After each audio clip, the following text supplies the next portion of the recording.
Thank you, Madam President. There is no right to mass killing of civilians. There is no right to starve an entire civilian population.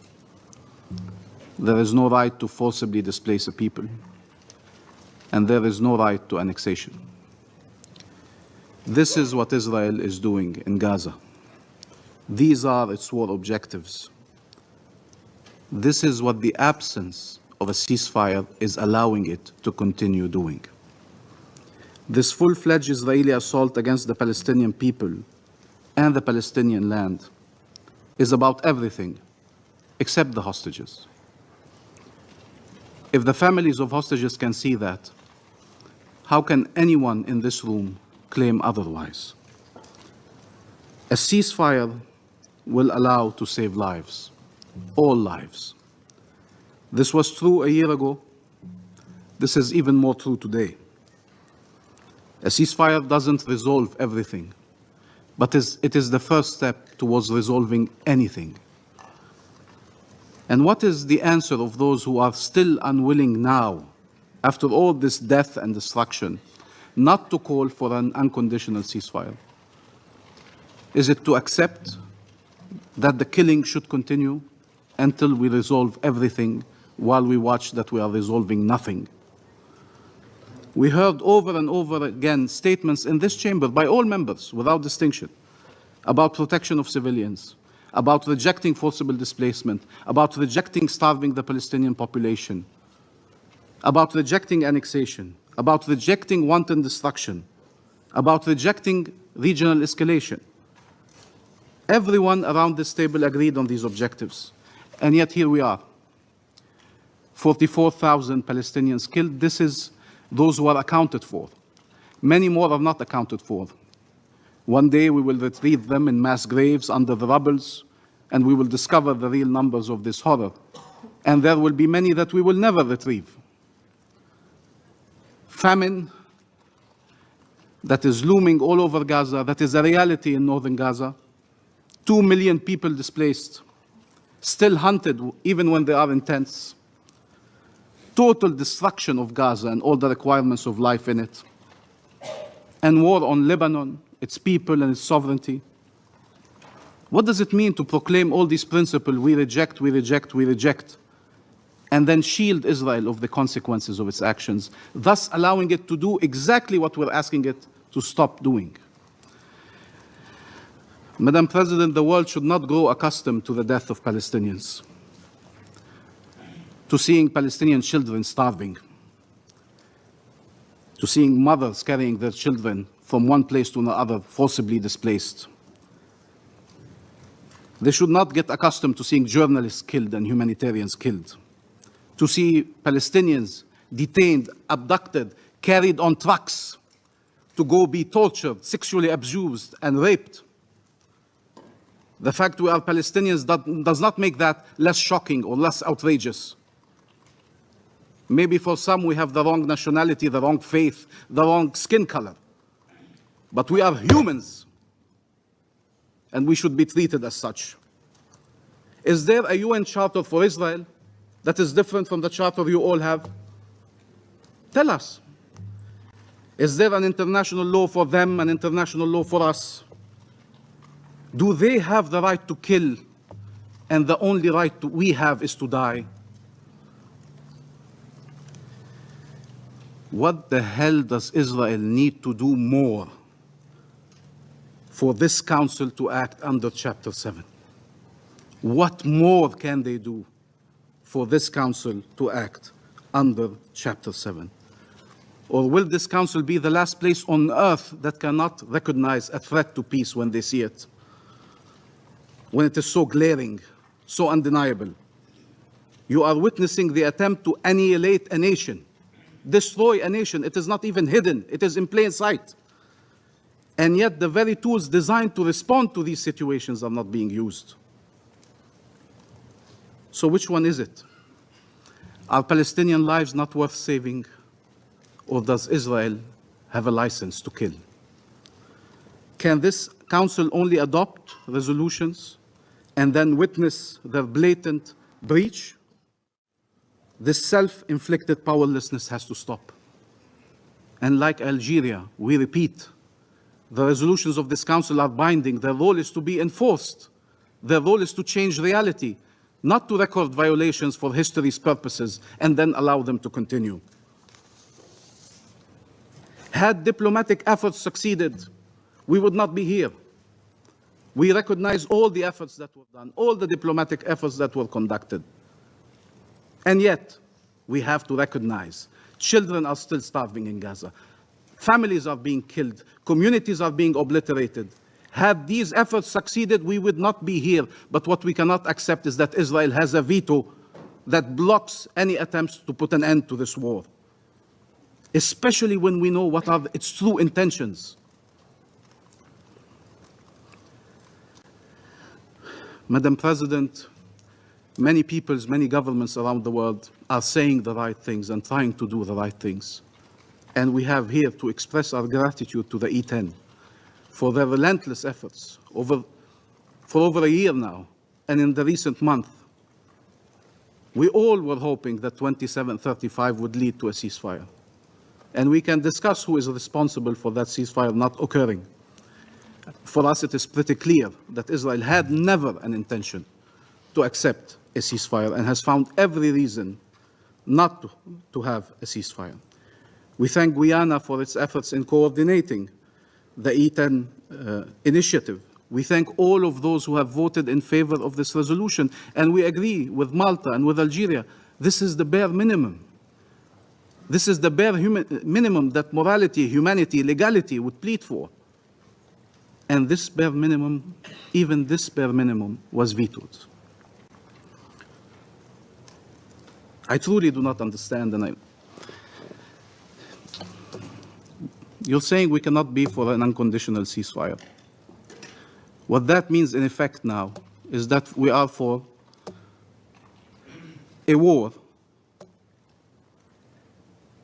You're saying we cannot be for an unconditional ceasefire that does not release the hostages. Is this war releasing the hostages? Is it even trying to release the hostages? So what does it mean? We accept this war that is killing hostages and that is killing, maiming, terrorizing, destroying an entire nation. When is it enough? When is it the point where we say, no, we mean ceasefire now? Now. We will not allow you to not listen to us, to ignore us, to insult us, to play games with us. This resolution is trying to restore life, to save lives. It's not a dangerous message. The draft resolution is not a dangerous message. This veto is a dangerous message to Israel that it can continue executing its plans, the very plans you oppose. And the messages we send do matter. And that is the wrong message at the worst possible time. Israel is responsible for the Palestinian civilians it kills.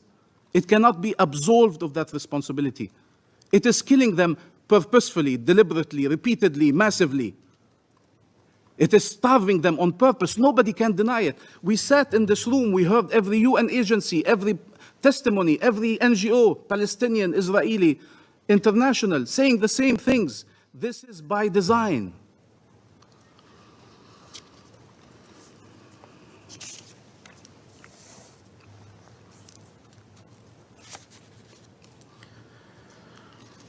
What does it mean that release of the hostages should be unconditional? This is what the Council has said repeatedly now for a year.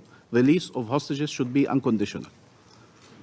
But stopping killing Palestinians is conditional? There are acceptable conditions to stop the mass killing of Palestinians? There's 100 Israeli hostages, and there's 2 million Palestinians in Gaza. 2 million Palestinians in Gaza. They deserve better. They deserve respect for their lives, for their suffering. Israel will always claim conditions have not been met because its plans require it to continue this war, to annex the land and destroy the people. And therefore, we can no longer accept its conditions. 14 months, and we are still debating if a genocide must be stopped. There's no justification whatsoever for vetoing a resolution trying to stop atrocities. No justification for that.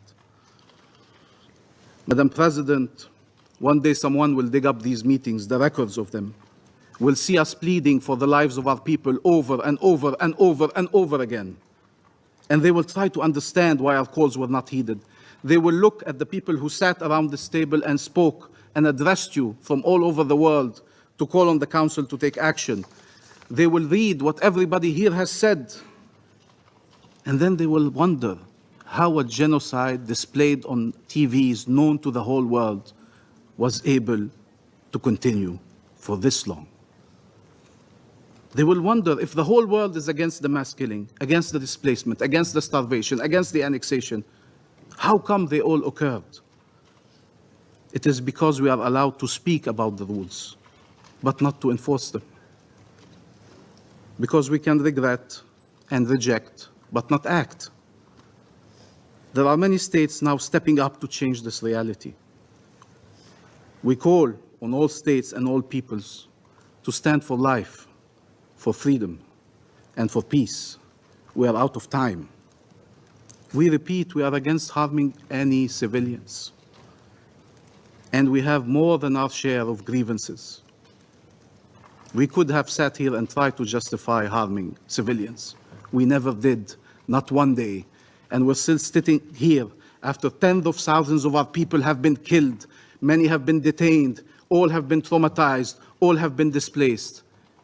We have many reasons to say otherwise, and yet we remain steadfast. There is no reason to harm civilians, regardless of their nationality, their origin, regardless of the circumstances. But our civilians, what about our civilians? They are worthy of protection. Their lives should be saved. People cannot sit and demand Palestinian pacifism under all circumstances and enable Israeli militarism. That cannot be done. Either you believe violence is an impasse, you believe there are no military solutions, and then you act for peaceful ones and reject military ones, or you let it be military. We are for a peaceful path. Even after all that has happened, we are for a peaceful path. Help us chart it, not block it. Stop them. Help us. You would be helping Palestinians and Israelis in our region and the world. Madam President, there is a world out there where Palestinian children are able to grow. We are not born to be occupied and killed and displaced. That's not our destiny, that's not our fate. There is a world where we could live and grow and see our children grow with no occupation, no bombs, no tents, no settlements, no walls, no military checkpoints, no prisons, no constant humiliation, no oppression, no house demolished, no amputations, no pain and no agony. That world can exist today if we were to act. And the fact we are not means that many, many more Palestinians will suffer and others will suffer. We are trying to get there. We are trying to find a path that leads us there, to freedom, to life, and to peace. That should be our common objective. There is a world where there's no war in the Middle East, where Palestinians and Israeli civilians go about their lives, where maybe they can look confidently towards the future and even envisage more bridges between them, where our region unleashes its true and full potential for the benefit of all states and all peoples. It's this future that is being destroyed before our very eyes. And the entire Palestinian civilian population is the primary victim. Madam President, we call on the General Assembly to uphold the responsibilities that the Council has failed to uphold owing to the US veto. We call on all states to use all available tools to stop the massacres. What this resolution was calling for is an unconditional end to massacres, and that is always worth supporting.